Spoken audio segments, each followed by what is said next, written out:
명랑시사 이승원입니다.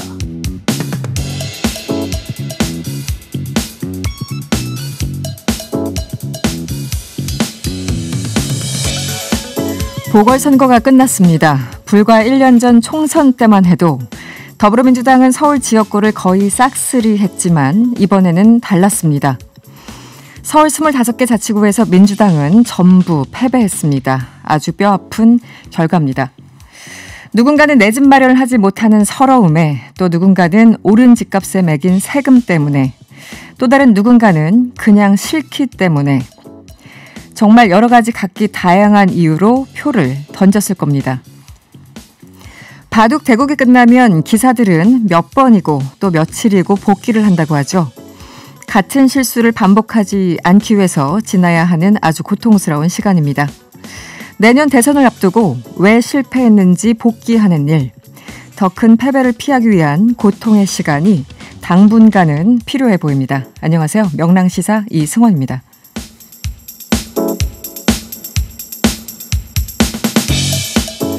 4월 8일 목요일 명랑한 청취자와 함께하는 이승원의 명랑시사, 오늘 준비한 내용들 소개해 드릴게요. 먼저 명랑 인터뷰에서는 예방접종 대응 추진단의 백신 접종 계획 들어보도록 하겠고요. 뉴스 원정대에서는 재보궐선거 이후 여야 상황, 그리고 선거 당일 당직자를 폭행한 송원석 의원 소식, 그리고 박범계 장관의 피의사실 공표 논란까지 짚어보도록 하겠습니다. 3부에서는 서울시장 보궐선거에서 3위에 오른 국가혁명당 허경영 명예대표 인터뷰 준비되어 있고요. 이번 한 주를 주름잡은 화제 말말말도 여러분을 기다리고 있습니다.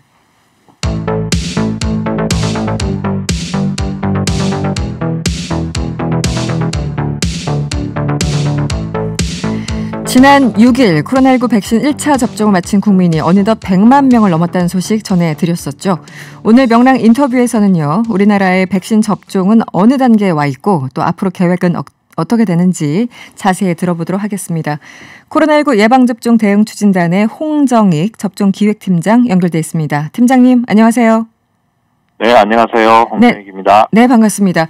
먼저 1차 접종자가 100만 명을 넘어섰는데요. 지금까지 접종 진행 상황을 간략히 설명해 주시면 어떻습니까?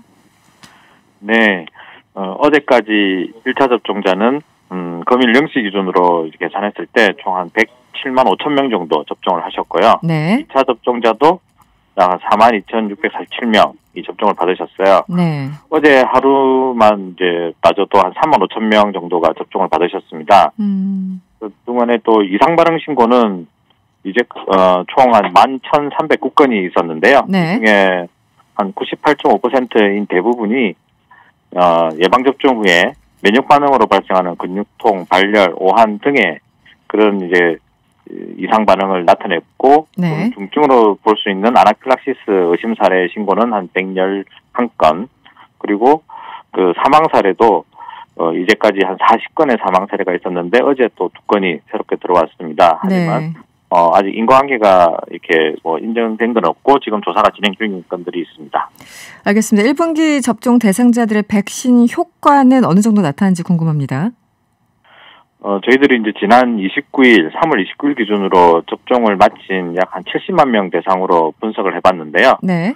백신 접종자와 비접종자의 발생률을 비교를 했을 때, 네. 아스트라제네카 백신이 약 한 94%에서 예방 효과가 있었고, 화이자 백신은 한 100% 정도에서 감염 예방 효과가 있었다라고 보여지지만, 화이자 백신 같은 경우는 접종 대상자가 좀 숫자가 적어서 네. 해석에는 좀 주의가 필요한 상황입니다. 네. 아주 효과가 좋은 것으로 지금까지는 잘 나오고 있습니다. 알겠습니다. 그런데 1차 접종자 수 100만 명을 넘긴 했어요. 그런데 전 국민으로 따져보면 약 2% 수준입니다. 당초에 우리 방역 당국이 11월 집단 면역을 목표로 했었는데요. 아직 좀 갈 길이 먼 게 아닌가, 이런 우려의 목소리가 나오고 있는데 어떻습니까? 네, 지금 한 달 정도 지나서 100만 명을 했고, 네. 지금 하루에 한 3-4만 명 정도씩 예방접종을 받고 계신데요. 네.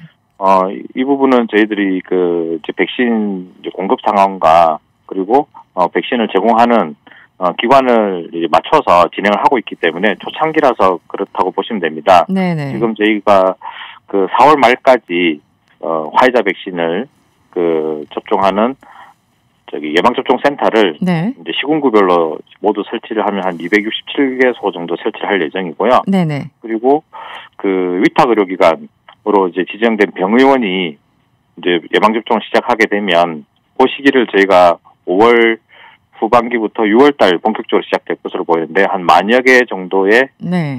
병의원에서 참여할 것으로 보입니다. 지금 그 부분을 준비를 하고 있고 그렇게 되면 여기 이제 하루에 한 100만 명 이상씩 접종을 할 수 있는 그런 이제 그 역량에 도달하게 되고 백신도 그렇게 공급을 하게 됩니다. 그러면 뭐 그때 가면 충분히 접종이 이게 그 잘 진행되고 있구나 하는 걸 숫자로서도 잘 보실 수 있을 것으로 예상되고 있습니다. 접종할 수 있는 그 공간이 확대가 되면은 하루에도 100만 정도를 예상하고 계신다고요? 가능하다고요? 물리적으로? 네, 그러니까 그 한 만여 개의 병의원이 네. 그 예방 접종에 참여하시게 되는데 그 병의원에 하루에 접종할 수 있는 저희가 이제 그 예방 접종 사람들의 숫자를 한 100명 정도, 일단 한 명당 100명을 상한으로 보고 있거든요. 네네. 그래서 그 100명을 접종한다면 100개, 만 개 기관에서 100만 명이 가능하죠. 그렇죠. 네네. 예방접종센터도 운영되고 보건소도 가동이 되고 실제 저희들이 지금 이제 위탁 계약이 된 의료기관 병의원이 한 14,000개가 넘거든요. 네네. 그러면 이제 그 뭐 하루에 꼭 100명씩 안 한다 하더라도 5, 60명씩 하셔도 네. 충분히 100명, 알겠습니다. 네네 100만 명까지는 뭐 가능할 것으로 그렇게 보입니다.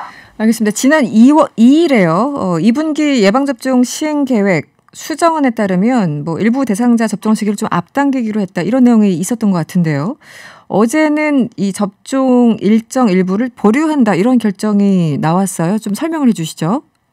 네, 지금 이제 유럽 그 의약품청에서 총회가 4월 6일부터 9일까지 열리고 있습니다. 네. 그 총회 기간 동안에 그간에 이제 아스트라제네카 백신이 이상 반응으로 이렇게 논란이 되어 온 혈전증에 대해서 네. 검토를 한다 이렇게 이제 그리고 그 결과를 발표하겠다라고 예고가 되어 있어서 네. 저희들이 이제 그 결과를 확인하고 예방 접종을 진행하기 위해서 지금 이제 4월 8일 오늘부터 또는 내일부터 시작되는 이런 이제 대상군에 대해서는 예방 접종을 좀 잠정 연기를 하고 또 지금 진행되고 있는 예방 접종 대상군 중에 만 60세 미만에 대해서는 좀 보류를 한 상태입니다. 네. 그래서 그 논란이 되는 그 이상 반응은 이제 혈소판 감소를 동반한 혈전증이라고 해서 아주 드문 질환인데요. 네. 이 부분에 대해서 유럽의약품청의 이제 분석 결과를 기다리는 그런 차원에서 안전을 확보하기 위해서 제가 잠정 연기 또는 보류를 하였습니다. 일단은 만 60세 미만에 대해서 잠정 보류한다. 네. 그 유럽 의약품청 하여튼 유럽 쪽에 이 방역 당국에서 나오는 얘기들이 조금 헷갈릴 때가 있습니다. 아스트라제네카 관련해서요. 이 혈전 유발할 가능성이 있다 없다 여러 가지 의견들이 있었는데 지금 어느 정도로 예상을 하고 계시는 건가요? 그 유럽 의약품청에서 어제 밤 11시에 우선은 그 결과를 공포를 했거든요. 그래서 그 이제 혈소판 감소를 동반한 혈전증이 아주 드물게 발생하지만 백신과의 연관성이 있기 때문에 이상 반응으로 인정한다 하는 것은 이제 공표를 했어요. 하지만 그 예방 접종으로 인한 이익이 워낙 크기 때문에 그 예방 접종을 제한하진 않는다라는 것도 같이 발표를 했습니다. 그래서 이런 정도라면 어떻게 생각하셔야 되냐면 저희들이 그 아주 드문 이상 반응 같은 경우에는 그 상태를 잘 관찰하면서 진행을 하거든요. 대표적인 게 아나필락시스와 같은 그렇죠. 이런 질환이 있습니다. 이거는 이제 갑자기 발생하면 제대로 대처를 못하면 사람이 사망할 수도 있고 아주 중증 후유증이 남을 수도 있는 거지만 우리가 이 발생을 예측을 하면서 예방 접종 후에 뭐 30분 정도는 접종 장소에서 대기를 하시고 한 3일 정도는 잘 관찰하세요라고 안내를 하면서 진행을 하거든요. 그런 거와 마찬가지로 이렇게 드물게 발생하는 그러니까 혈소판 감소를 동반한 혈전증도 주의사항을 잘 알려가면서 예방접종을 진행할 그런 이제 필요는 있겠다라고 생각하고 있습니다. 네.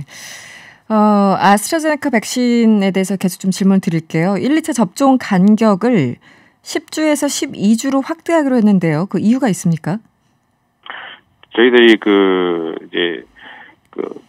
전 세계적으로 그 백신 공급이 좀 불안정해지면서 접종자를 이제 최대한 확대도 하고 효율적으로 사용하는 그런 이제 대책을 만들었습니다. 그러다 보니까 저희가 그 2차 보통 저희들이 이제 처음 계획은 한 사람당 2번씩 맞아야 되기 때문에 네. 2차 접종분을 이제 물류창고에 비축을 하면서 진행을 해왔는데요. 네. 그런 정책을 조금 더 1차 접종자를 확대하면서 굳이 2차 접종분을 창고에 두지 말고 좀 확대를 하자 하는 이제 그런 계획을 이제 세우게 되면서 대상자를 확대하게 됐고, 그리고 그러면서 이제 추가로 공급되는 그 백신의 그 물량을 2차 접종분으로 활용하고, 뭐 그러면서 그 아스트라제네카 같은 경우는 접종 간격이 길면 길수록 효과가 높다 하는 이제 과학적 근거도 있었습니다. 그래서 그런 부분들을 이제 종합적으로 고려해서 저희들이 그 접종 간격을 지난 이제 10주 간격에서 12주 간격으로 좀 탄력적으로 조정하면서 그 진행을 하는 그런 식으로 발표를 한 바가 있습니다. 제가 이해를 정확하게 했는지 모르겠습니다만 일단 1차 접종 대상을 2차까지 감안하고 있었는데 어쨌든 1차 접종 대상을 좀 늘리면서 사실상 2차에 접종에 된 그 아스트라제네카 확보량이 좀 줄어들었다는 뜻인가요? 어떻습니까? 그러니까 다시 한번 설명드리면 네. 2차 접종까지 이제 이제 간격이 길면 길수록 효과가 더 좋다 하는 이제 과학적 근거가 하나가 있고요. 네. 그리고 그 또 1차 접종만으로도 우선 또 효과가 또 좋다 하는 것도 있습니다. 그러니까 2차 접종을 반드시 해야 되는데 네. 1차 접종하는 것이 그것도 이제 효과가 좋기 때문에 1차 접종을 빨리 많이 하는 것이 더 좋겠다. 지금 우리나라에서 지금 이제 4차 유행이나 이런 것을 걱정하고 있잖아요. 네네. 그래서 이런 상황에서는 예방 접종을 좀 더 빨리, 좀 더 많은 사람들에게 제공을 하고 일단 1차적으로 네. 예. 그렇게 해서 그 접종 대상자를 늘리고, 그리고 저희가 5월 중순에 아스트라제네카 백신이 새로 또 도입되는 일정이 있거든요. 네. 그 일정하고 맞춰봤을 때 지금 현재 굳이 창고에 네. 그 백신을 비축해 둘 필요가 없이 사용하는 게 훨씬 더 효율적이다. 그리고 많은 사람에게 혜택을 줄 수 있겠다라고 판단을 해서 그 2차 접종분을 1차 접종분에게 많이 공급을 하고 5월 달에 들어오는 백신을 2차 접종분으로 사용한다. 뭐 요렇게 이제 계획을 세우면서 아까 말한 접종 간격도 한 1주 많으면 2주 정도 네. 이렇게 연장을 하였습니다. 알겠습니다. 지금 계속 이제 팀장님께서 공급 불안정에 대해서 언급을 해주셨는데, 우리나라가 이제 상반기에 1,200만 명 접종하겠다라는 목표가 있었잖아요. 상반기에. 네.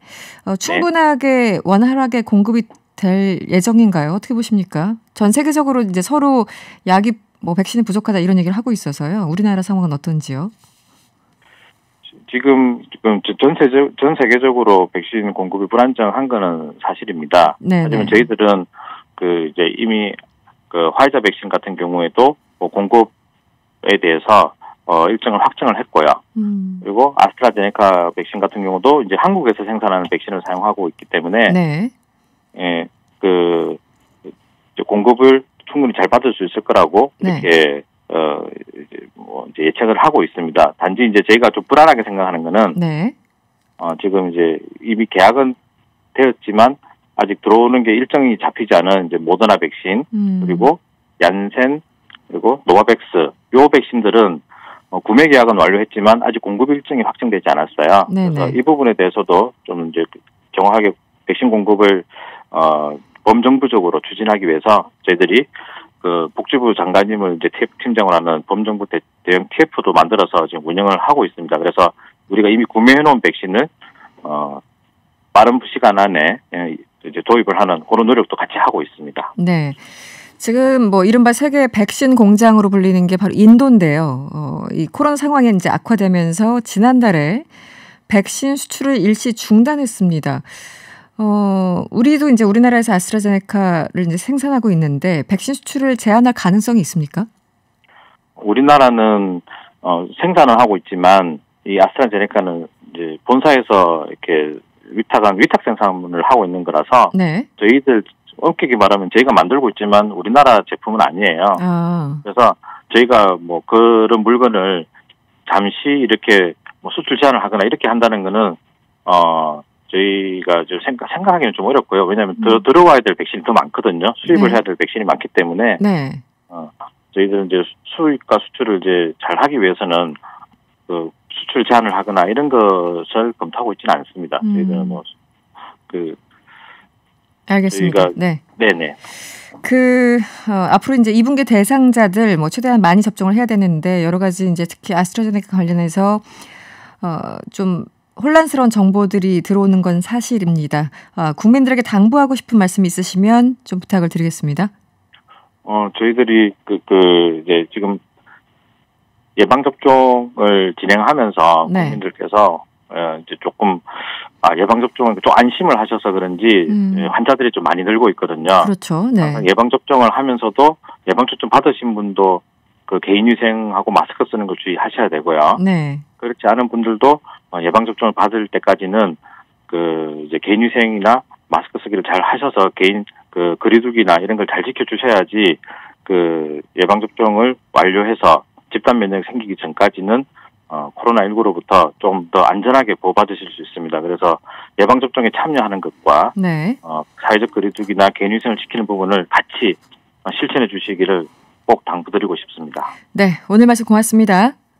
네, 감사합니다. 지금까지 코로나19 예방접종 대응 추진단의 홍정익 팀장이었습니다.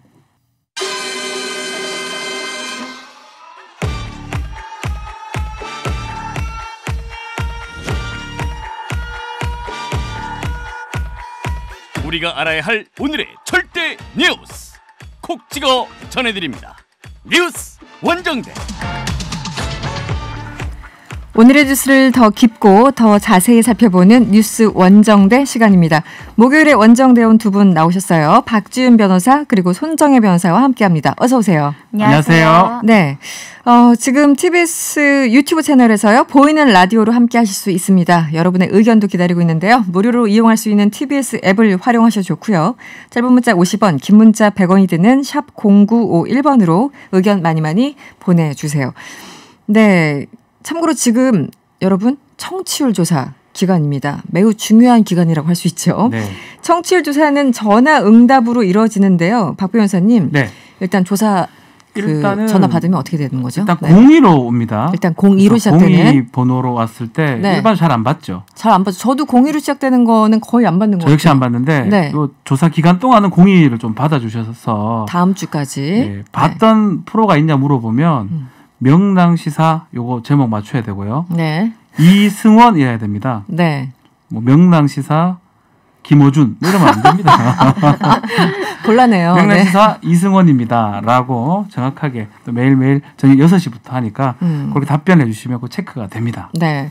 다음 주까지 청취율 조사 기간이니까요. 여러분들 02로 시작되는 전화가 오면은 받았는데 대출 필요하세요? 이런 바로 끊으시고 네. 네. 청취율 물어보면은 대답을 응해 주시는데 저희 전체 이름이 생각이 안 나면 그냥 명랑시사만 얘기를 하셔도 되고 아니면 이승원 여기까지만 네. 얘기를 하셔도 됩니다. 6시부터 7시 반에는 꼭 이걸 듣는다고 말씀을 좀 해주세요. 네. 첫 번째 이슈부터 살펴보죠. 재보궐선거가 끝나고 정치권 술렁이고 있습니다. 굉장히 표정들이 극단적인데요. 네. 네. 지금 더불어민주당 지도부는 총사퇴를 발표했죠. 예, 네. 참패했다고 해도 과언이 아니고요. 네. 오후 1시에 김태년 당대표 직무대행이 모든 지도부가 총사퇴했다고 밝혔고 네. 지금 도정환 의원이 비대위원장을 맡아서 앞으로 전당대회하고 원내대표 선출까지 운영을 하겠다라고 밝혔습니다. 네.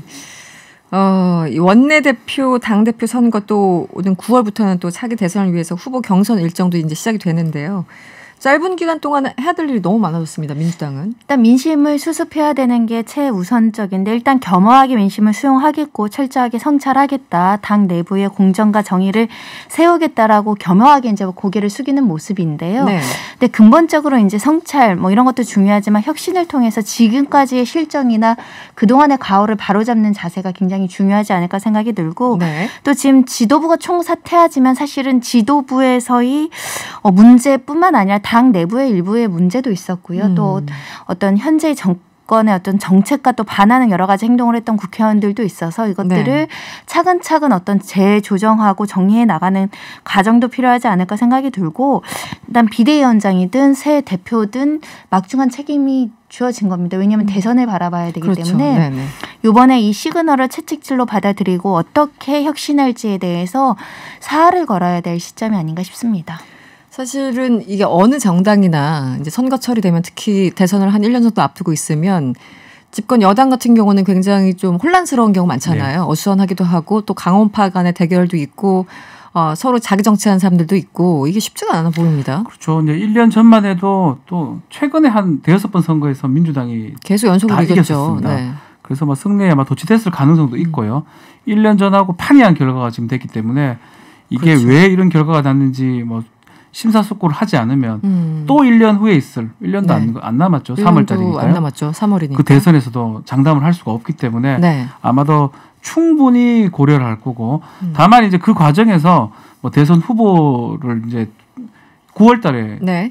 선발을 해야 돼요. 그렇죠. 선출해야 됩니다. 일정대로라면 네. 그런 것들을 여러 가지 지금 해야 될 일이 많은 것 같고 아마 일사불란하게 좀 움직여야 될 상황이 아닌가 이렇게 보입니다.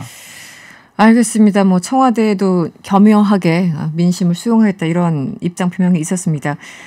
반면에 국민의힘은 뭐 10년 만에 서울시장을 탈환한 상황인데 분위기가 상당히 좋았어요. 사실은 역대 선거들 지금 문재인 정권 들어와서 선거가 모두 다 참패했는데 네. 또 이게 승리한 것뿐만 아니라 지지율 격차를 살펴보면 굉장히 사실은 지금 자신감을 가질 수 있는 그렇죠. 이 민심의 변화를 이제 체감하는 순간이 아닐까 생각이 들고요. 네. 하지만 내부에서는 또 이거 자만해서는 안 된다. 여건이 잘못해서 우리가 이제 한 것이 잘못해서 한 거지 우리가 잘해서 뽑아준 건 아니다. 이런 내부의 기류도 있어서 네. 조금 더 이제 겸손하자는 목소리도 많이 나오고 있는 상황이고요. 특히 김종인 이제 그만두셨으니까 전 비대위원장도 사퇴하시면서 그런 이야기를 했습니다. 혁신 계속해야 된다.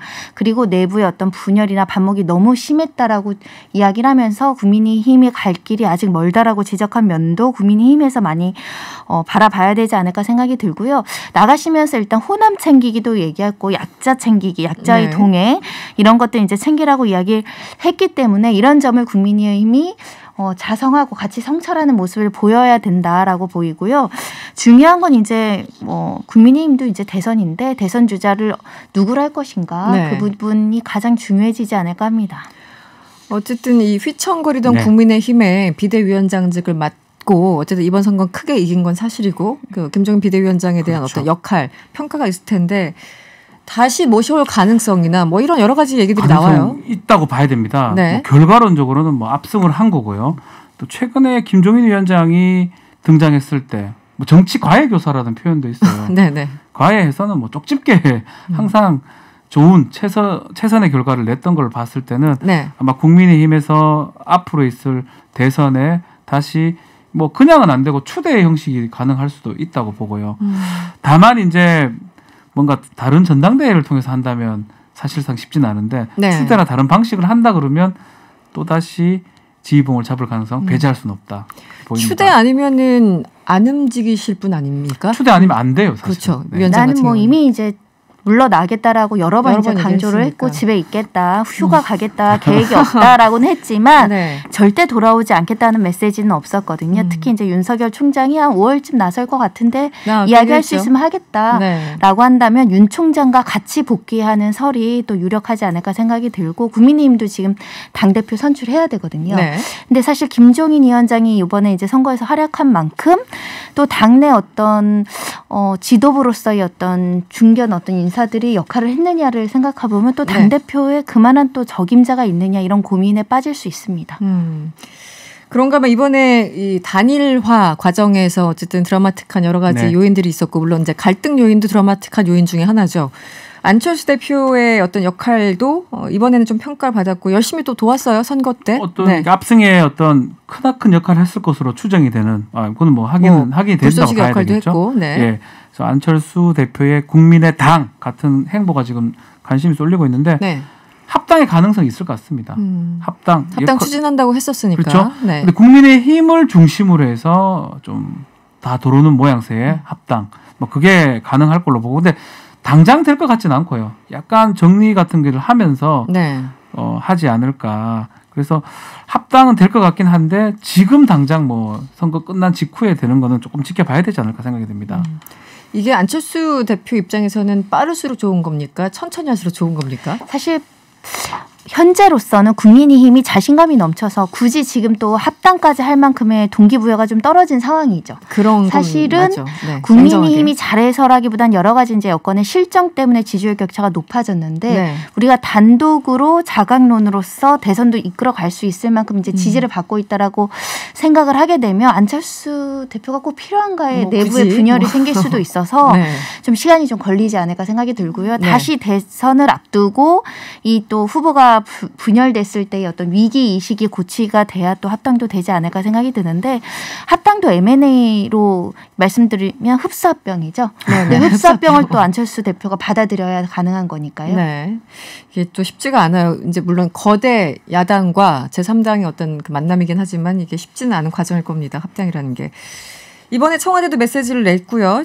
뭐 쇄신이 필요해 보이고 네. 국정 운영의 어떤 방향성에 대해서도 언급이 되는데 지금 내주에 다음 주에 정세균 총리가 아무래도 사의를 이제 표명을 하고 그 후속으로 네. 누가 될 것인가 마지막 문재인 정부와 누가 마지막을 같이 할 것인가 여러 사람이 지금 언급되고 있어요. 그렇죠. 뭐 정세균 네. 총리는 이제 사의를 표명한다. 이란 순방 이후에 10월 정도에 사의를 표명할 것이다라고 지금 알려져 있고 그렇다면 마지막 네. 마지막 총리가 될 이 누가 될 것이냐가 한마평에 오르는 분은 지금 김부겸 전 행정안전부 장관입니다. 네.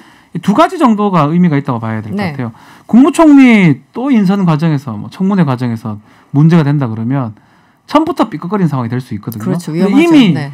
뭐 장관을 했기 때문에 그 부분을 넘어간다고 봐야 될 것 같고 네. 또 지역적으로 네. 뭐 TK입니다. 영남 출신이기 때문에 좀 통합형이라는 이미지를 줄 수 있을 것 같아요. 네. 그런 의미에서 김부겸 전 장관이 가장 좀 유력시 된다라고 지금 얘기가 되고 있습니다. 네, 알겠습니다. 그 대통령 선거가 내년 3월 9일에 치러지는데 어쨌든 지금 양쪽에서 급한 건 마찬가지인 것 같아요. 이번에 이제 서로 겸허하게 수용한다라고 하지만 여러 가지 또 계산도 해야 되고 좀 복잡한 상황이 아닌가 싶습니다. 다음 이슈로 가보죠. 나름대로 그 국민의힘에선 잔칫날이었는데 뭔가 좀 오타가 있었어요. 예, 송원석 의원이 갑자기 실검 굉장히 그 기사화가 많이 됐었는데 당일날 당직자를 폭행했다 이런 의혹이 제기됐어요. 어떤 상황인가요? 그렇죠. 이 당직자 일동이 지금 성명을 냈는데요. 네. 송원석 의원이 개표 상황실에 와서 자신의 자리가 없다라고 하면서 이 직원들한테 폭행을 지금 행사를 했고 이 폭행을 행사했기 때문에 직원 일동에서는 즉각 좀 사퇴를 하라라고 지금 촉구한 그런 상황입니다. 고작 그 이유로요? 자리가 없다는 것 때문에. 멱살을 잡고 이제 조금 얘기는 좀 다릅니다. 네. 정강이를 찼다고 하는데 본인은 뭐 좀 언성은 높인 건 사실인데 네. 뭐 물리적 폭행은 한 적은 없다라고 얘기하는데 일단은 이 당직자는 이 폭행 당한 그 사람이 좀 수술 전력이 있다고 그래요. 아, 그래요? 그래서 폭행 이 당하면 좀 큰일 날 수 있는 심장 수술 전력이 있는 직원이었다라고 구체적으로 그렇군요. 상황을 밝히고 네. 있습니다. 네. 그리고 지금 그러니까 그 송 의원 같은 경우는 그 김종인 위원장 비서실장 맡고 있기 때문에 또 위치가 또 남다르잖아요. 사안을 봤더니 본인의 자리는 나경원 의원에게 양보를 하고 네. 이제 본인이 앉을 자리를 찾다 보니 없어서 좀 화가 난 것까지는 인정하는 것 같아요. 그래서 언성이 네. 좀 높아졌다는데 폭행이 있었느냐 없었느냐의 문제인데 현장에 기자분들도 엄청 많았고요. 그렇죠. 다른 사람도 많은 자리였기 때문에 네. 이 자리에서 폭행이 있었다고 한다면 그야말로 갑질 중에 갑질이고 또 당하는 입장에서도 더 수치심이 더 크지 않았을까 생각이 드는데 그렇죠. 개표 상황 보시면은 앞줄 얼굴은 거의 다 나옵니다. 네, 앞줄 그리고 여기는 굉장히 중요한 주책들의 사람이라는 게 충분히 예상이 되고 두 번째 줄도 TV에 많이 나오게 되죠. 네네. 첫 번째, 두 번째, 세 번째 줄까지 굉장히 중요해서 이런 것들도 정치인들이 굉장히 예민하고 민감하고 중요하게 생각하는 것도 나를 볼 수도 있는 자리지만 그럼에도 불구하고 당직자를 이렇게 폭행한다는 거는 네. 뭐 있을 수 없는 일이어서 또 지금 이런 폭력이 없었다고 주장은 하지만 또 얼핏 생각해보면 당직자들이 폭행이 없었는데 폭행이 있었다고 자기 당 소속의 국회의원을 네. 상대로 성명을 내는 거는 상상하기도 어려운 일이죠. 그렇죠. 만약에 사실이 그러하다면 빨리 진정 어린 사과를 하는 것이 맞지 않을까 합니다. 이 문제도 짚어보죠. 국민의힘 곽상도 의원 SNS를 통해서 서울시장 선거 투표를 독려하려다가 지역구에서 예기치 못한 역풍을 맞고 있다고 하는데 그렇죠. 이게 어떤 상황인가요? 알다시피 네. 곽상도 의원은 대구 지역구에 있습니다. 네. 대구 출신 국회의원인데 네. 본인이 SNS에 네. 좀 투표를 독려하는 의미에서 송파에 지금 거주하고 있는 것 같아요. 서울에. 네. 그래서 그 투표 마쳤다는 얘기를 했는데 뭐 큰 뜻 없이 했던지 했던 건 모르겠는데 네. 이제 문제는 대구 의원이 어떻게 서울 송파에 거주하느냐 하면서 특히 대구 지역 어떤 지역구 유권자라든지 대구 시민들이 이 상당히 지금 좀 불만이 좀 많은 상황. 오히려 그러니까 주소지가 서울로 돼 있다라는 사실은 건가요? 주소지는 네. 일정 기간 옮기면 사실 상관없기 때문에 국회의원은 사실 상관이 없습니다. 네. 그럼에도 불구하고 이 사람의 마음이라는 게 대구 시장도 하려고 하고 네. 대구 시당 위원장이거든요. 네. 대구하고 뭐 아무 상관이 없는 사람처럼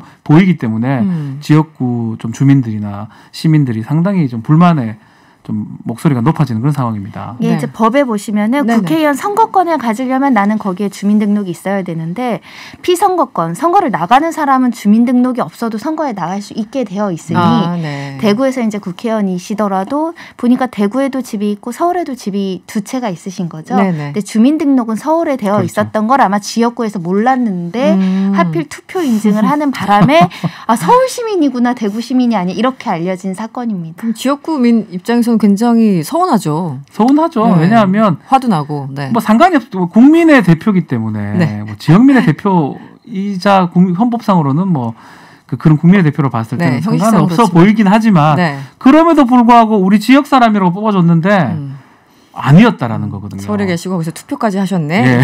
그래서 상당히 아마 지역민들이 상당히 네. 놀랐지 않았을까. 더더군다나 이 사람 지금 이분이 네. 시장까지 또 출마하려고 있으니까 더 좀 문제가 이제 단체장 같은 경우는 네. 지자체장은 거주를 좀 해야 됩니다. 그렇죠. 그때는 네네. 또 거주를 하려고 그런 모습까지 이제 보이지 않았나.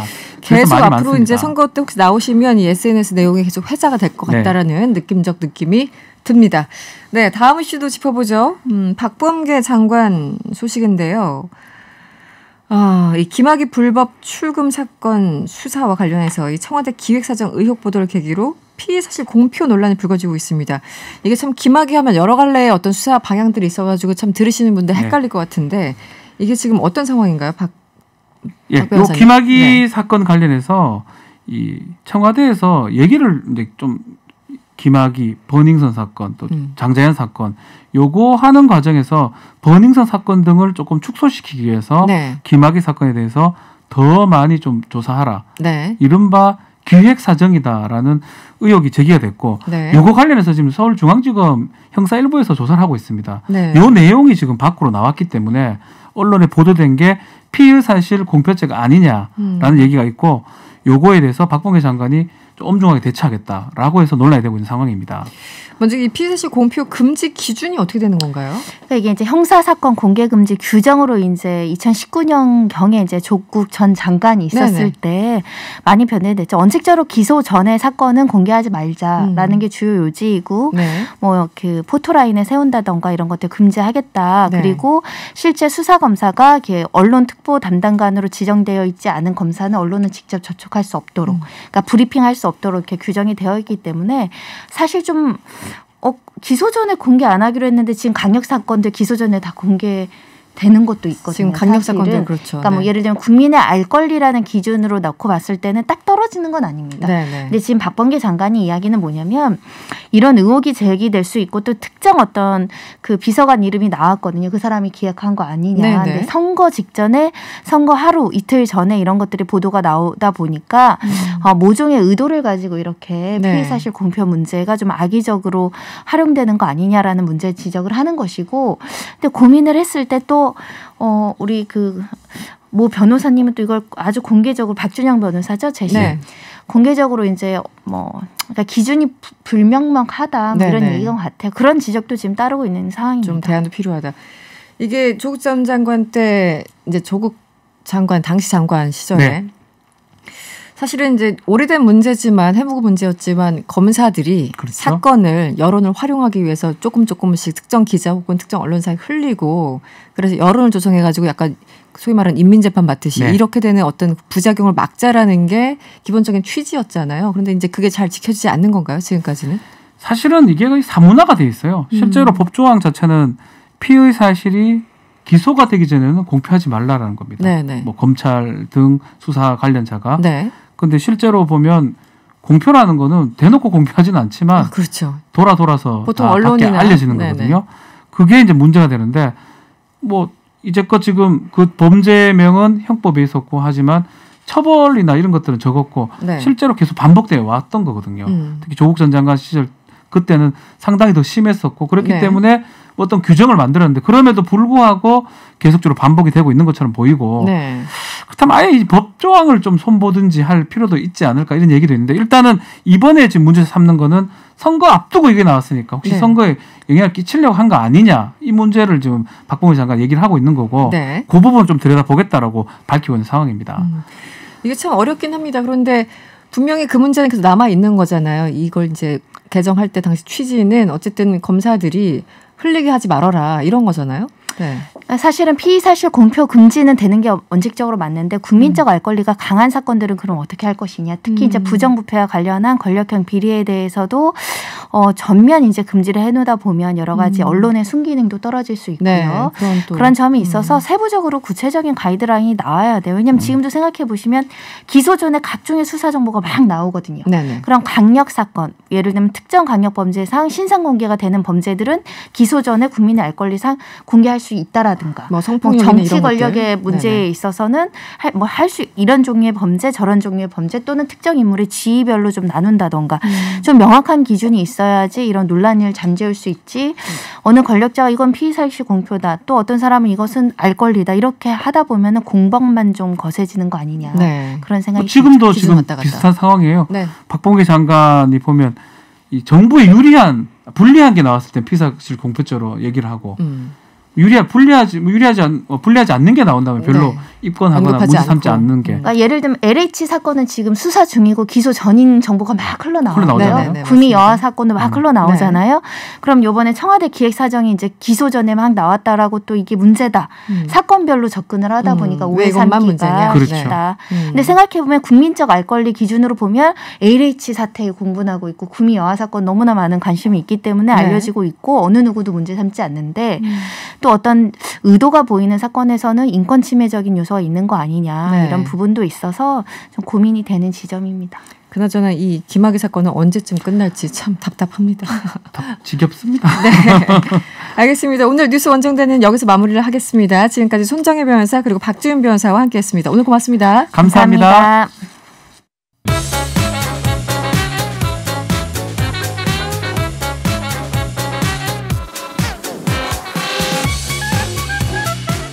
궁금한 뉴스 대신 검색해드립니다. 인간지능 AI, 아날로그 인텔리전스. 네, 방송인 최영진 씨와 함께합니다. 어서 오세요. 네, 안녕하세요. 검색 형진입니다. 네, 오늘은 어떤 내용을 검색해 오셨습니까? 네, 택배 기사와 아파트 입주민들의 갈등입니다. 아, 이거 자주 나오는 얘기긴 한데요. 예. 코로나19로 이제 택배 물량이 확 증가했어요. 그렇죠. 저희도 이제 저희 건물에 가면은 복도에 질비합니다. 박스들이. 예. 이번에 택배 기사 그리고 입주민과의 갈등 저희도 여러 번 그동안 전해드렸는데 이번에는 조금 다른 내용인가요? 예. 네. 요즘에는 지상에 주차장이 없는 공원형 아파트가 굉장히 많습니다. 아, 그렇죠. 네. 자연 친화적이기도 하고 보행 안전도 좀 담보할 수 있기 때문에 네. 지상에 주차장이 없는 아파트가 종종 보이는데 그렇죠. 네. 서울 강동구의 한 아파트에서 택배 차량에 지상 출입을 금지했습니다. 한마디로 지상에는 주차장이 없으니까 네. 지하 주차장을 이용해서 택배 물량을 배달해라 이런 네. 건데 일반 흔히 우리가 보는 그 택배 차량은 네. 평균이 2.5m에서 2.8m 정도 높이예요. 네. 근데 이 아파트 지하 주차장 높이가 2.3m입니다. 못 들어가겠네요. 차량이 네. 못 들어가요. 네. 전국 택배노조는 오늘 오전에 이 아파트 앞에서 기자회견을 열고 택배 차량 지상 출입 금지는 명백한 갑질이라며 이런 배송 형태를 강요하면 14일부터는 개인별 택배 배송을 중단할 것이라고 밝혔습니다. 참 양쪽 다 어떻게 보면 이해되는 측면이 있는데 어쨌든 지상 출입도 금지가 되고 지하 주차에도 못 가면은 어떻게 배송을 합니까? 그 많은 짐들을 다 들고 그렇죠. 나설 수도 없고. 네. 그 아파트 입구에 일단 차량을 대고요. 네. 손수레 있잖아요. 네. 제가 흔히 끌고 가는 네네네. 거기 그 기구를 이용하라는 거예요. 이 손수레를 사용해서 택배를 싣고 배송을 하게 되면 평소 퇴근 시간보다 3시간이 더 넘게 걸린다고 합니다. 아무래도 그렇겠죠. 그렇죠. 네. 손수레를 사용하는 방법 외에는 이 저상 탑차를 이용하는 방법이 있는데 이 저상 탑차는 일반 택배 차량에 비해서 낮은 차입니다. 네. 1.27m 정도 돼서 지하 주차장을 이용할 수가 있습니다. 네. 자, 근데 문제가 뭐냐면요. 이 택배 차량을 저상 탑차로 개조하는데 300만 원이 들어요. 이 비용은 모두 택배 기사가 부담을 하셔야 되는 거고. 그렇죠. 자, 무엇보다 문제는 높이가 낮기 때문에 허리를 90도로 숙이고 무릎을 굽히지 않으면 네. 내부 진입 자체가 어렵습니다. 한 택배 기사님은 네. 저상탑차에서 배달을 하며 허리와 무릎을 다친 기사들이 정말 많다. 각종 과일, 절임 배추, 김치 등 허리를 제대로 펼 수 있어도 감당하기 힘든 진들이 쏟아지고 있다고 말했고요. 또 저상탑차를 이용해서 기본적으로 300개 실을 수 있는 물량을 네. 이 저상탑차는 절반 정도밖에 못 실습니다. 그래서 양 자체가 줄어드니까. 그러니까 결국 근무 시간 또 늘어나요. 그러니까 길거리에서 이제 보면은 택배 기사님들이 차 안에 들어가서 서서 물건을 그렇죠. 나르잖아요. 근데 지금 그게 불가능하다는 거니까. 허리를 숙이고 너무 무릎 굽히고 꺼내야 되죠. 그래서 결국은 아파트 후문에 택배가 쌓이면서 이른바 택배 대란이 발생했다고 하는데 어떤 상황인가요? 저도 그 사진을 봤는데요. 아파트 후문에 택배 물량이 쌓여 있었습니다. 네. 뭔가 쓰레기처럼. 네. 지상 통행 금지 이후 택배 기사님들이 물건들을 단지 그냥 후문에 쌓아둔 거예요. 그야말로 택배 대란이었는데 네. 제가 또 분노 형진, 네. 공분 형진 아니겠습니까? 그렇죠. 네. 이 택배 기사들을 조롱하는 듯한 그 입주민들의 발언이 공개가 돼서 지금 화제가 되고 있습니다. 네. 한 입주민은 이 아파트를 택배 불가 지역으로 정하면 과연 누가 손해냐며 우리 손해보다 택배사가 엄청 타격일 듯한데 배부른 멍청이들 같다고 비꼬았고요. 네. 또 다른 입주민들은 아파트에 배당받으신 것만으로도 감사히 받아야 한다며 택배기사들은 특혜를 더 바란다고 주장했습니다. 오르막길이 많은 주택가가 아닌 아파트로 배달하는 것을 감사히 여겨야 한다. 네. 이런 취지의 발언으로 보이고요. 네. 이 밖에도 택배노조 결정에 동조하는 업체는 배송을 지양하겠다. 더 이상 입주민을 힘들게 하지 말고 탑차를 바꿔라. 아파트 앞 기자회견 진짜 기분 나쁘다. 누구 때문에 먹고 사는 건데 등등 발언이 계속되고 있습니다. 그런데 이제 택배를 쌓아놓고 가시면 본인들이 직접 물건을 이제 찾아서 집으로 가져가야 되잖아요. 네, 그럼요. 그래서 지상 출입을 허락해야지 그건 불가피하다. 좀 예외적으로 해야 된다. 이렇게 얘기하신 분들 계실 것 같아요. 있습니다. 네. 일부 주민들은 이대로 좀 방치돼서는 안 된다는 입장인데요. 네. 지금이야 날이 좋다고 하지만 여름이 되면 무슨 고생이냐. 그렇죠. 택배 기사분들 너무 안쓰럽다. 이런 분도 계셨고. 맞아요. 네. 오늘도 택배를 들고 뛰는 기사 모습을 보고 너무 안쓰러웠다. 왜 굳이 아파트가 갑질을 하는지 모르겠다. 네. 택배를 찾으러 입구까지 가야 하니 우리도 불편하다. 이런 입장도 많았습니다. 네. 문자를 주셨어요. 7229번님 택배기사입니다. 이렇게 문자를 주셨는데 차량을 저탑으로 수정을 하고 나면 싣고 나올 수 있는 물량이 줄어들기 때문에 그렇죠. 차가 더 많이 필요하다. 예. 그 시간들이 너무 오래 걸리고 하루 물량을 다 처리하지 못하기 때문에 물품이 딜레이되는 경우 당연히 발생하죠. 그렇죠.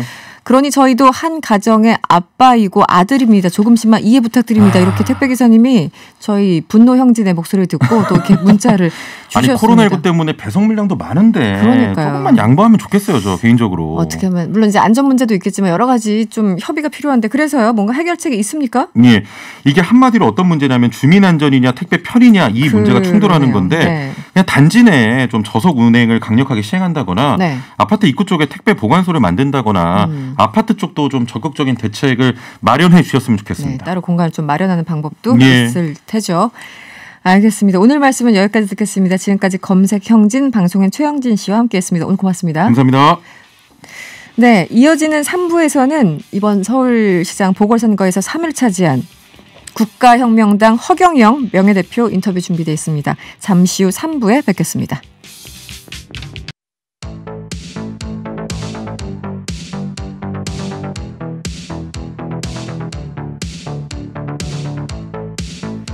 어제 치러진 4.7 재보궐선거에 서울시장 후보로 12명이 도전을 했었죠. 군소정당 후보 가운데 유일하게 1%가 넘는 득표율로 3위를 차지한 후보가 탄생했습니다. 국가혁명당의 허경영 명예대표인데요. 전화로 연결해서 자세한 이야기 나눠보도록 하겠습니다. 대표님 안녕하세요. 안녕하세요. 네, 지금 어디십니까? 하늘궁입니다. 하늘궁이요. 네. 그러시군요. 네. 어제 큰 선거를 치렀는데 일단 보궐선거 치른 소감 좀 여쭙겠습니다. 여야는 1,300분을 텔레비에 노출해주고 군소부는 노출이 한 번밖에 안 해줬잖아요. 네. 군소부 토론 그러다 보니까 후보가 두 사람만 나온 줄 알아요. 네네.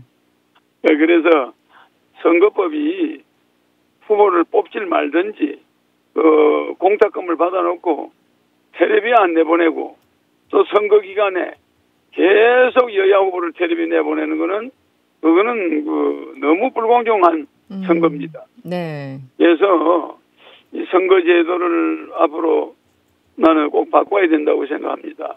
예, 그래서 국민은 저를 굉장히 열광을 많이 하는데 이 현재 여당에 대한 평가가 토지 LH 토지공사 이런 문제 때문에 국민들이 야당을 그냥 도와서 여당을 성토하는 그런 분위기 때문에 나는 표가 3등이 됐다고 생각합니다. 네.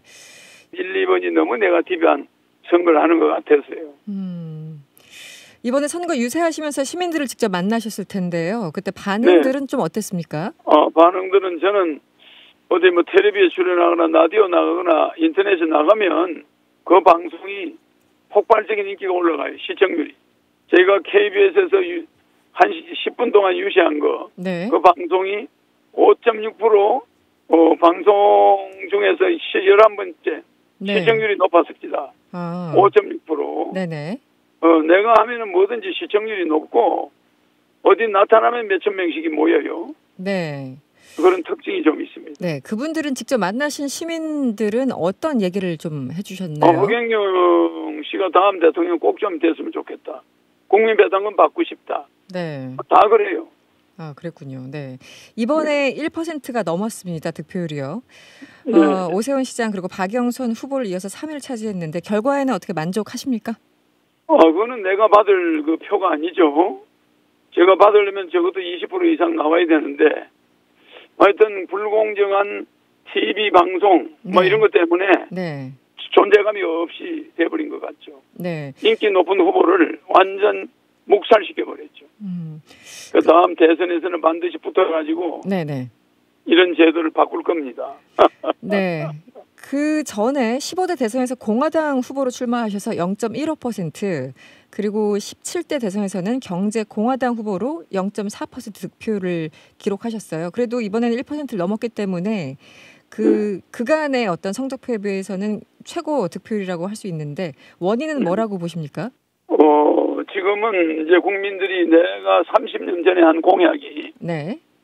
국민 배당금 150만 원씩 주는 거하고 돌아갈 때까지 18세부터 150만 원씩 주는 거하고 그다음에 결혼하면 1억, 아기 낳으면 5천만 원 이런 주는 공약이 네네. 이제는 시대적으로 예언이 맞았다. 허경영 공약이 다 적중했다. 네. 이런 추세죠. 네. 그래서 상당히 옛날에 부정적으로 보던 사람들이 아주 가장 정확한 사람이다. 네. 이제 이렇게 보기 시작했고 또 후보자 중에 제가 납세 1위를 했어요. 네. 그런 것이 네. 허경영은 그렇게 신뢰할 만한 사람이다. 네. 그리고 내 공약을 여야 후보가 계속 따라해요. 네. 노골적으로 나경영이다, 박경영이다 이런 사람이 나오잖아요. 네, 그동안 그 선거에 나오실 때마다 공약들이 정말 화제가 됐고 이번에 그렇죠. 특히 좀 화제가 됐는데요. 그 사람들이 이제 내 걸 자꾸 따라하다 보니까 네. 허경영의 공약이 현실에 맞다. 그 미래에 아주 그 사람이 미리 이 문제 우리나라 저출산 위기를 예언했다. 네. 이런 식으로 다 그거에 내 공약은 그 길목을 지키고 있습니다. 알겠습니다. 그런데 이 공약들이 굉장히 좀 앞서간 공약이라는 생각도 드는데 어쨌든 이 공약을 만들 때 주변을 어떻게 도와주시는 네, 저출산 문제나 이런 게 앞서가지 않으면 네. 이 저출산이 막상 일어나고 나서는 아무리 좋은 공약을 저출산 공약도 막을 수가 없어요. 말하자면 10년 앞에 네. 저출산을 내다봐야 되는데 네. 저출산이 닥치니까 저출산 예산을 작년에 45조를 썼거든요. 그러면 국방 예산이 50조예요. 그럼 저출산 예산 잡아가지고 돈을 어디다 썼습니까? 산모들한테 단돈 10원이라도 줬습니까?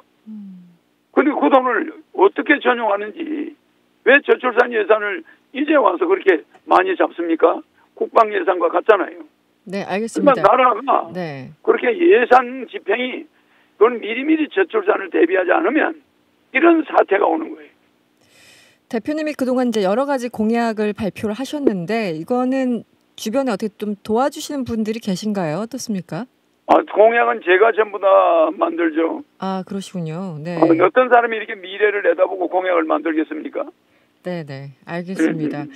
그동안 제가 아까 질문 중에 이제 15대 대선에서는 공화당, 17대 대선에서는 경제공화당 이렇게 당 이름을 계속 이제 바꿔서 출마를 하셨는데 당 이름을 계속 바꾸시는 이유가 있습니까? 공화당은 계속 했는데 네. 그 공화당에서 처음 당명을 바꿨죠. 네. 국가혁명당. 국가혁명당으로. 네. 도저히 이걸로 해서는 이제 안 되겠다. 우리 국민이 혁명하는 그런 마음을 가져야 되겠다. 네. 이래서 이제 국가혁명당으로 처음 바꿨습니다. 그렇군요. 그 민주공화당을 경제공화당으로 바꿨다 해서 당명이 뭐 특별히 많이 바뀐 게 아닙니다. 네. 공화당이란 기조는 그대로 있었죠. 네네. 그 공화당이 다시 경제공화당으로 바뀌었다가 이제 국가혁명당으로. 알겠습니다. 그렇게 바뀌었는데 네. 지금 여당 야당은 당명이 상당히 많이 바뀌었습니다. 그렇죠. 네. 또 하나 중요한 것은 지난 총선 때 여야 정당들이 비례정당 만들었죠. 위성 비례정당. 네, 맞습니다. 네. 위성 비례정당을 불법적으로 만들므로 해서 제가 헌법재판소에 소를 제기해놨지만은 그걸 만들어서 군소정당들이 가져야 될 전국구를 다 뺏어갔죠. 네. 그럼 우리는 실제적으로 국회의원이 10명은 있어야 되는 당인데 갑자기 위성정당을 만드는 거예요. 그 말도 안 되는 그 위성 비례정당을 만들어서 전국구를 다 뺏어가 버렸죠.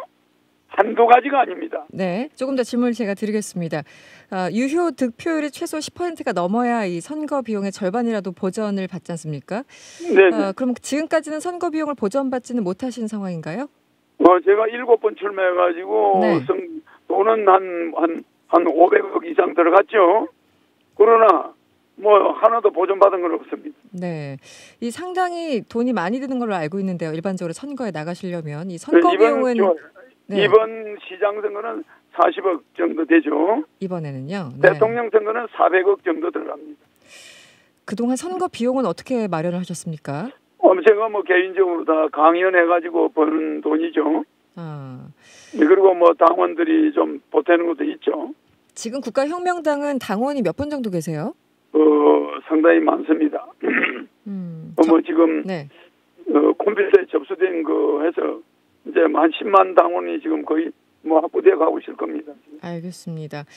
지난 1991년 지방선거에서 구의원 후보로 처음 출마를 하셨어요. 그리고 네, 옛날에. 네, 말씀하신 것처럼 7번에 거쳐서 공직선거에 도전하신 건데요. 이렇게 대통령 선거까지 이제 도전. 그렇죠. 대통령은 네. 2번 출마했죠. 네, 알고 있습니다. 이렇게 끊임없이 도전장을 내미는 이유를 좀 여쭤봐도 될까요? 이제 마지막에 와서는 대통령이 될 수 있다고 자신하는 거죠. 네. 많은 경험을 하고 있잖아요. 그렇죠? 그러면 내년 대선에 이제 당선을 해야죠.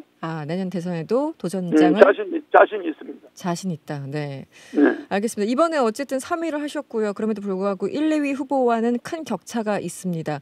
마지막으로는 이제 이 질문을 좀 드리고 싶은데 오세훈 후보가 어쨌든 시장으로 당선이 됐습니다. 당선자한테 한 말씀 해주시면 어떨까요? 패션 감각도 있고 추진력도 있고 머리도 좋으시고 상당히 정직해 보이고 네. 뭐 나무랄 데 없는 그 대한민국의 엘리트인데 네. 상당히 장래가 촉망되는 사람이죠. 그리고 자세히 보면 성격도 좋아 보이고 아주 순수하고 양심적으로 보입니다. 네. 그리고 박영선 후보도 아주 추진력 있으시고 네.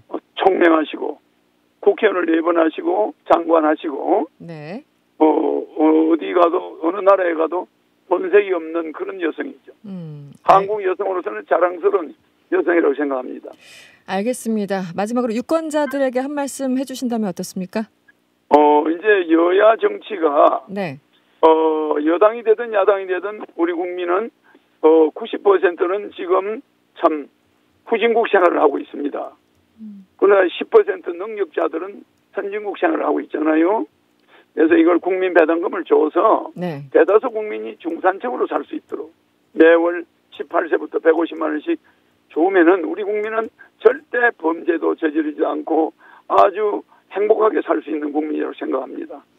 부의 재분배가 네. 좀 좋아지면서 또 재벌들은 해외로 빠져나간 걸 막기 위해서 우리가 재벌들에게 상속세를 폐지해야 됩니다. 이런 것이 나는 있는 자와 없는 자를 두루두루 살피는 정신입니다. 그런 중도적 인물이 네. 앞으로 우리나라를 한번 이끌어가야 우리 국민이 희망이 있다고 생각합니다. 지금 말씀하신 그 배당금은 사실 이 기본소득과 비슷한 성격의 정반대입니다. 기본소득은 네. 공산주의에 있어서는 배급받는 것과 같아요. 네. 그건 공산주의에 있어서는 배급제와 비슷한 거고 국민 배당금은 내가 국가가 7경이라는 돈이 있으니까 5천만 국민이 나누면 14억씩 개인의 주식을 국가가 받쳐놓고 국민이 주줍니다. 배당금을 받는 거예요. 떳떳한 거예요. 주식의 개념이다. 그러나 자식이 아버지 보는데 자식하고 아버지가 야 기본소득 받아오라 받는다. 이건 창피한 일입니다. 그러나 국가 배당금 우리가 투자한 돈 내 자녀가 하나 태어남으로써 국가에 14억의 주권이 생기잖아요. 네. 그럼 우리는 그 배당금을 떳떳하게 받는 거니까 자녀들 보기에 부끄럽지 않은 거죠. 알겠습니다. 오늘 인터뷰는 여기서 마무리하겠습니다. 오늘 고맙습니다. 네, 고맙습니다. 지금까지 국가혁명당 허경영 대표였습니다.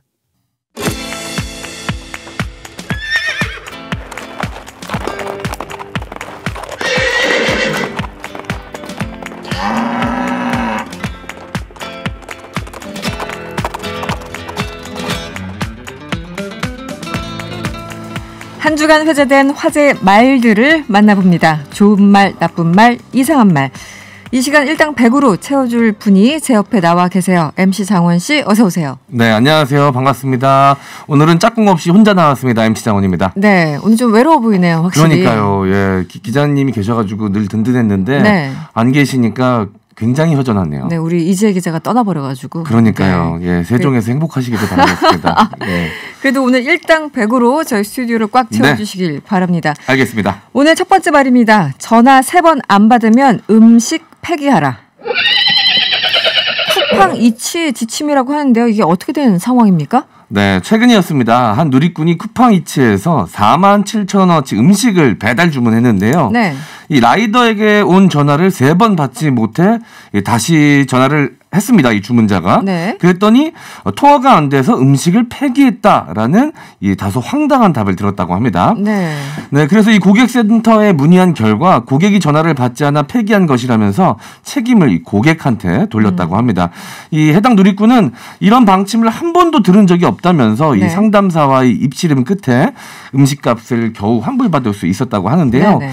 이 쿠팡 이치에는 배달 기사가 고객과 연락이 닿지 않는 경우 배달 음식을 자체 처리하는 조항이 존재하고 있었습니다. 이 라이더의 시간은 생계와 직접적으로 또 연관이 되어 있기 때문에 라이더가 한 고객의 배달 음식을 가지고 계속 대기할 수 없다. 그렇기 때문에 두고 있는 매뉴얼이다라고 해명을 했다라고 합니다. 네. 뭐 이해는 가요. 이제 네. 건 사람 입장에서는 3번이나 걸었는데 안 받았으니까 이건 네. 연락 두절이고 또 못 받은 사람 입장에서는 아니 그 정도는 네. 뭐 그럴 수 있지 이런 거잖아요. 사실 그렇죠. 이제 상황이. 예. 그럼에도 불구하고 3번 안 받았다고 바로 폐기하는 건 조금 좀 네. 삭막하네요. 그러니까요. 너무 단호하네요. 네. 예, 본인들이 필요할 때는 수도 없이 전화하거든요. 네. 이런 마케팅 동의 잘못 누르면 그렇죠. 수도 없이 전화 와요.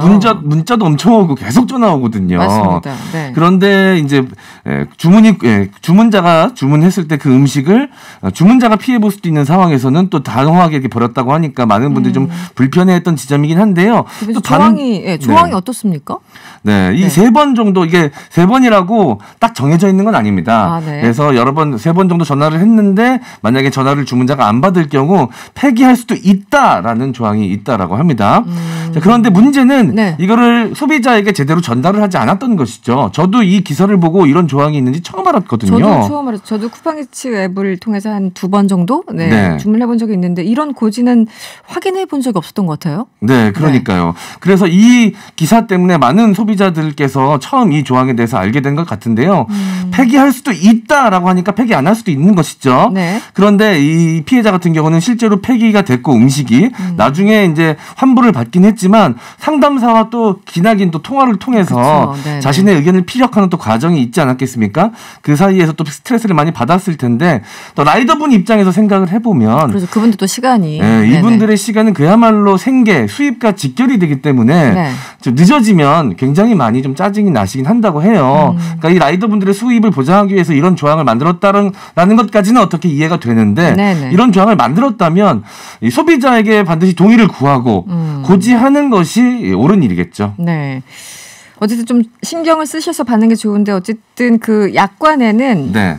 수차례 연락을 시도했으나 연락이 되지 않으면 상품을 취소 및 환불 보상을 하지 않는다 이렇게는 나와 있네요. 네, 세 번 이렇게 콕 집어서 나와 있지는 않고 네, 이 수차례에 대해서 해석이 네. 분분할 것 같습니다. 그러니까요. 이게 뭐 정확한 기준이 있는 게 아니니까 그리고 당연히 소비자 입장에서는 너무 생뚱맞지 않습니까? 난 한 번도 고지받은 적이 없는데. 그러니까요. 네. 그게 뭐 다른 뭐 급한 일이 생겨서 위급한 상황이 좀 있어가지고 그걸 처리하느라 전화를 못 받았을 수도 있는데 그렇죠. 그 오롯이 본인이 그거를 다 부담을 해야 된다라는 상황이 당연히 받아들이기 힘들 수 있죠. 예. 어쨌든 음식 시키고 나면은 전화기를 좀 쥐고 계시는 게 네. 기다리지 않고 좋아요. 음식도 식지 않고 네. 네, 조금 받아주시는 게. 네. 지난 방송에서 말씀드렸던 것 같은데 주문을 해놓고선 깜빡하고 제가 샤워를 하고 이 깔끔한 상태에서 음식을 먹는 걸 좋아해서 샤워하느라 전화를 못 받았던 적이 있어요. 그렇구나. 네네. 너무너무 죄송했거든요. 그렇죠. 그런데 그 배달하시는 있어요. 분께서 너무 너그럽게 이해해 주셔가지고 그냥 넘어갔는데 네. 생각해보면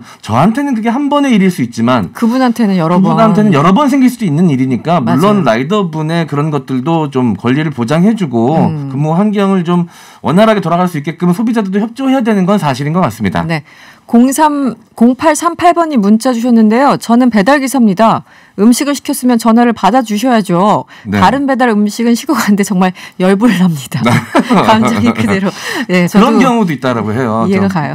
문을 보통 이제 두고 가는 경우도 있는데 요즘은 이제 코로나19 때문에 네. 직접 전달을 원하시는 분들은 직접 전달을 해야 되지 않습니까? 근데 초인종을 눌렀는데 잠깐만요 해놓고선 네. 3분, 4분, 5분이 지나도록 네. 문을 안 열어주시는 분들도 계시대요. 네, 잠깐의 기준이 어디인가. 그러니까 그것도 네. 애매하잖아요. 그러니까 서로 좀 배려하는 그런 생활 문화가 좀 생겼으면 좋겠습니다. 빨리 좀 문 열어드리고 전화 오면 잘 받고 네. 배달하시는 분들도 안전하게 빨리 좀 배달해 주시고 그러면 좋을 것 같습니다. 알겠습니다. 두 번째 말로 넘어가 보죠. 분 풀릴 때까지 때려. 한 초등학생 학부모의 말이라고 하는데 이건 어떤 내용인가요? 네, 이 초등학생 아들에게 같은 학교 친구를 때리라고 지시한 40대 엄마의 이야기입니다. 네. 지난 2019년이었습니다. 평소 자신의 아들을 심각하게 괴롭히고 폭행을 했던 이 아들 친구가 네. 엄마와 함께 이 피해자의 집에 찾아온 겁니다. 학교로부터 징계를 받게 됐으니 좀 선처를 해달라, 용서해달라라고 찾아온 것인데요. 네. 그 자리에서 본인의 아들에게 이 피해자의 어머니죠.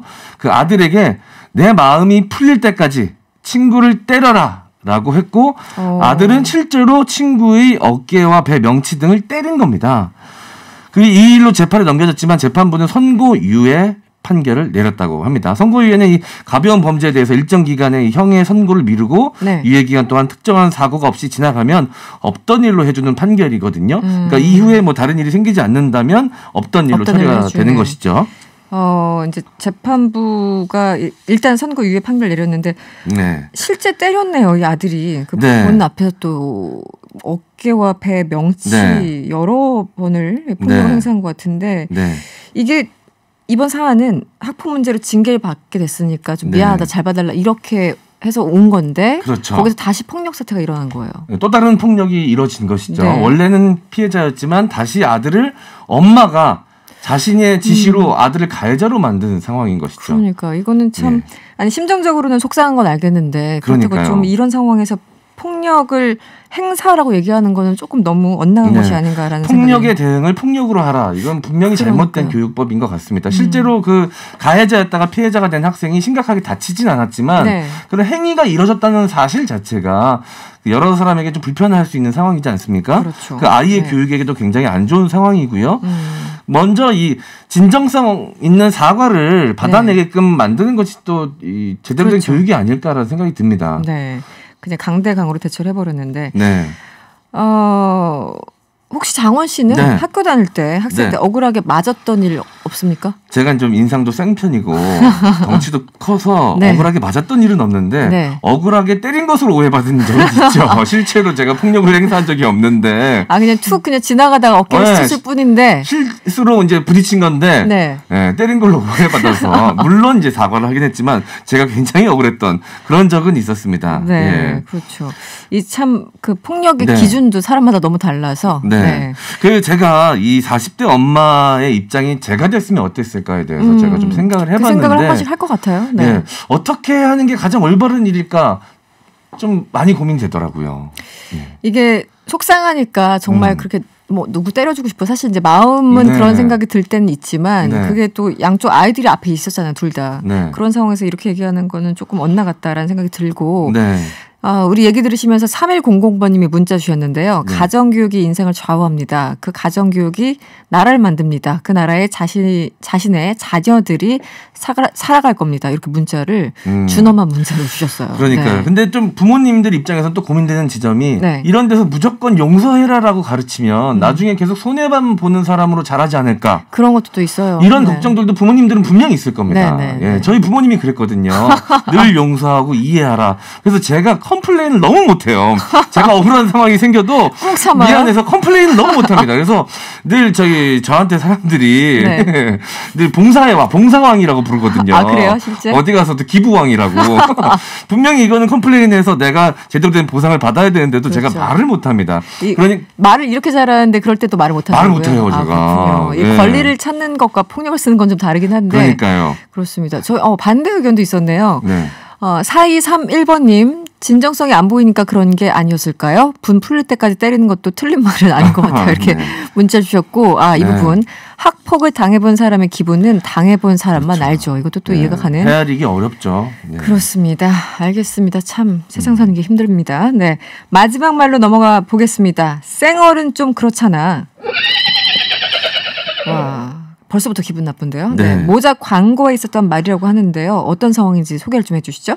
네, 이승원 진행자님 말씀대로 이 단어만 갖고도 이 문장만 갖고도 기분이 나쁜데요. 네. 어떤 상황인지 설명을 좀 드려보도록 네. 하겠습니다. 캐주얼 브랜드인 MLB의 공식 SNS에 올라온 광고가 이 성차별 논란을 불러왔습니다. 사진을 보면 이 모자를 쓴 여성이 세탁을 하는 모습이 담겨 있는데요. 네. 그 아래 런드리샵 가기 좋은 오후, 쌩얼은 좀 그렇잖아?